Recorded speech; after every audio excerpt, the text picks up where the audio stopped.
Have you ever built an AI app, one that works perfectly fine, but then you see a competitor's and it's just insanely fast? You're left scratching your head, right? Well, the secret isn't just about throwing more expensive hardware at the problem. Today, we're going to pull back the curtain and show you exactly how they do it. It's a really frustrating place to be. You've followed all the best practices, your code is solid, it passes all the tests, but you're still stuck in the slow lane while everyone else is just flying by. So what on earth did they know that you don't? And this right here, this is the core of the mystery. It's not about basic functionality. Both apps get the job done.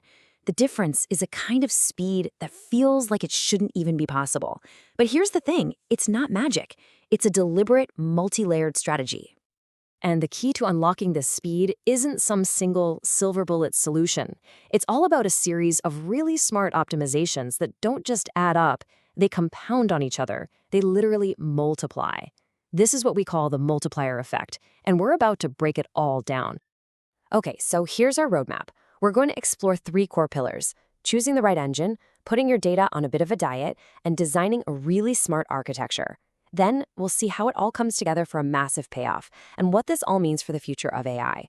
And we're going to use OpenAI's Whisper model as our case study to see this in action. All right, pillar number 1. Our first multiplier comes from a super simple principle. Just use the right tool for the job. You wouldn't use a hammer to drive a screw, right? So you definitely shouldn't be using a general-purpose processor for these heavy-duty AI tasks. Think of it like this. Trying to run a heavy AI model on a standard CPU is kind of like trying to move a freight train's worth of cargo with a single pickup truck. Sure, it might get there eventually, but it's going to be painfully slow. A specialized processor, like a GPU with its thousands of cores all working in parallel, well, that's the freight train. It was built for that one specific massive job. And the numbers here are absolutely staggering. By simply moving the work from a CPU over to the correct specialized hardware, you're not getting some tiny little bump in performance. You're getting a 5 to 20 times increase. That is our first huge multiplier right out of the gate. And the best part? This isn't some theory that's locked away in our research lab. For developers, this power is actually surprisingly easy to access. These flags you're looking at, they're basically light switches.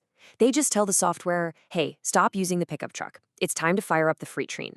So whether you're on NVIDIA, Apple, or Intel hardware, there's a direct command to unlock this potential. But it's not just about raw speed. The latest generation of AI hardware is also a complete game changer for efficiency.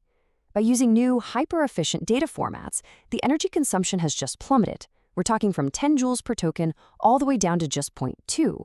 That's a 50x improvement that completely redefines the economics of running AI at scale. Okay, so we've got the right engine in place. Our next multiplier comes from making the fuel itself, the data, lighter and more efficient. This is where we put our AI model on a diet. And the key technique here is something called quantization. Now, in really simple terms, it's like taking all the long, complicated decimal numbers inside an AI model and just rounding them to simpler integers.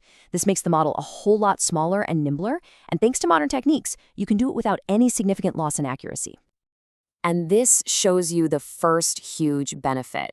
By quantizing a model, you can slash its memory footprint by up to 75%. So what does that actually mean in the real world? Well, it means you can now serve 2, maybe even 3 times more users on the exact same piece of hardware. That's our second multiplier. On top of that, modern GPUs have specialized hardware called tensor cores. Just think of them as dedicated express lanes on a highway built specifically for this type of simplified data. And as these benchmarks show, when a quantized model, say an INT8 model, travels down those express lanes, you get another 35 to 38% speed boost. It's a performance gain that's literally built right into the silicon. So we've got a powerful engine, and we have lightweight data. The final, and, maybe the most profound multiplier, is found in the intelligence of the software design itself. Specifically, how it handles a lot of users at the same time. Now, the simple brute force way to do this is to load a full copy of the AI model into memory for every single person using it. Yeah, it works, but it is incredibly wasteful and you hit a scaling wall really, really fast. The smart approach?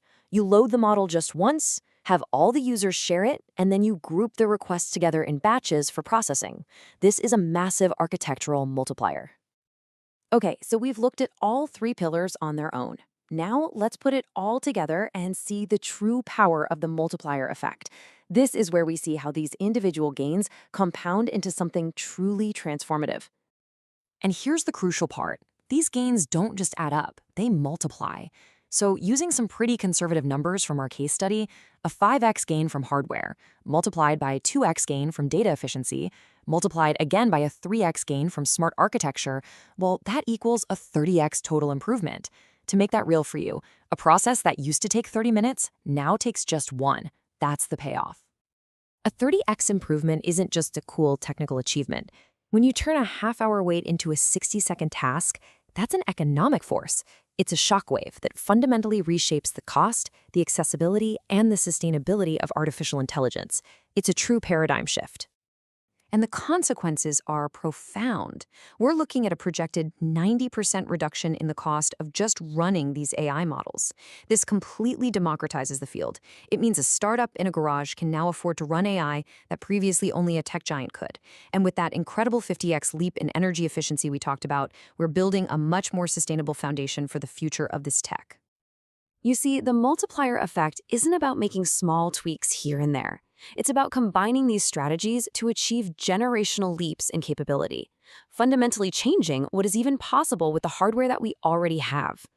So the real question we're left with is this.